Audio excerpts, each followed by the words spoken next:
पौष मास की कृष्ण पक्ष की सफला एकादशी 15 दिसंबर को है। आइए जानते हैं इनकी कथा।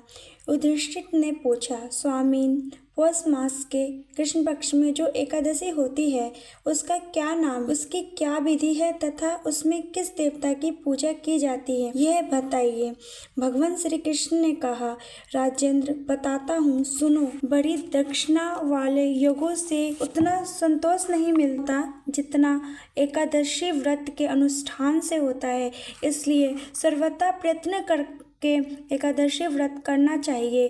पौष मास के कृष्ण पक्ष में सफला नाम की एकादशी होती है। उस दिन पूर्वोत्तम विधान से ही विधि पूर्वक भगवान नारायण की पूजा करनी चाहिए। एकादशी कल्याण करने वाली है, अतः इसका व्रत अवश्य करना उचित है।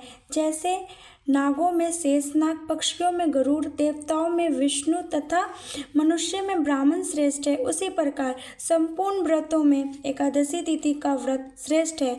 राजन, सफला एकादशी को नाम मंत्रों का उच्चारण करके फलों के द्वारा श्री हरि का पूजन करें। नारियल के फल, सुपारी, बिजोड़, नींबू, जमूरा, नींबू, अनार, सुंदर आंवला, लौंग, बेर तथा विशेषतः आम के फलों से देव देवस्याय श्री हरि की पूजा करनी चाहिए। इसी प्रकार धूप दीप से भगवान की अर्चना करें। सफला एकादशी विशेष रूप से दीप दान करने का विधान है। रातों को वैष्णव पुरुष के साथ जागरण करना चाहिए। जागरण करने वालों को जिस फल की प्राप्ति होती है वह हजारों वर्ष तपस्या करने से भी नहीं मिलता। निप श्रेष्ठ, अब सफला एकादशी की शुभकारिणी कथा सुनो। चंपावती नाम से विख्यात एक पुरी है जो कभी राजा महिषमती की राजधानी थी। राजश्री महिषमती के 5 पुत्र थे। उनमें जो श्रेष्ठ था वह सदा पाप कर्म में ही लगा रहता था, पर स्त्रीगामी तथा वैश्य था। उसने पिता के धनों को पाप कर्म में ही खर्च किया। वह सदा दुराचार परायण था, ब्राह्मणों का निंदक तथा वैष्णवों और देवताओं की भी हमेशा निंदा किया करता था। अपने पुत्रों को ऐसा पापचारी देखकर राजा महिषमती ने राजकुमारों में उसका नाम लुभक रख दिया। फिर पिता और भाइयों ने मिलकर उसे राज्य से बाहर निकाल दिया। लुभक उस नगर से निकलकर गहन वन में चला गया। वहीं रहकर उस पापी ने प्राय समुच्चय नगर का धन लूट लिया। एक दिन जब वह चोरी करने के लिए नगर में आया तो रातों में पहरा देने वाले सिपाहियों ने उसे पकड़ लिया, किंतु जब उसने अपने को राजा महिषमती का पुत्र बताया तो सिपाहियों ने उसे छोड़ दिया। फिर वह पापी वन में लौट आया। प्रतिदिन मांस तथा वृक्षों के फल खाकर जीवन निर्वाह करने लगा। दुष्ट को विश्राम स्थान पीपल वृक्ष के निकट था। वहाँ बहुत वर्षों का पुराना पीपल का वृक्ष था। उस वन में वह वृक्ष एक महान देवता माना जाता था।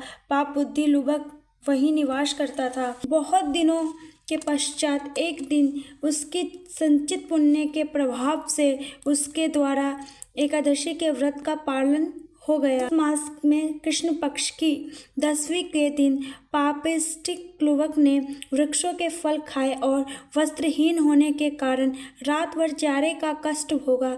उस समय ना तो उसे नींद आई और ना ही आराम ही मिला। वह निष्प्राण सा हो रहा था। सूर्य उदय होने पर भी उसे पापी को होश नहीं हुआ। सफला एकादशी के दिन भी लुभक बेहोश पड़ा रहा। दोपहर होने पर उसे चेतना प्राप्त हुई। फिर इधर उधर दृष्टि डालकर वह आसन से उठा और लंगड़े की भांति पैरों से बार बार लड़खड़ाता हुआ वन के भीतर गया। वह भूख से दुर्लभ और पीड़ित हो रहा था। राजन, उस समय लुभक बहुत से फल लेकर जो ही विश्राम स्थान पर लेटा तो ही सूर्य देव अस्त हो गए। तब उसने वृक्ष की जड़ में बहुत से फल निवेदन करते हुए कहा, इन फलों से लक्ष्मीपति भगवान विष्णु संतुष्ट हो। यूं कहकर लुभक ने रात भर नींद नहीं ली।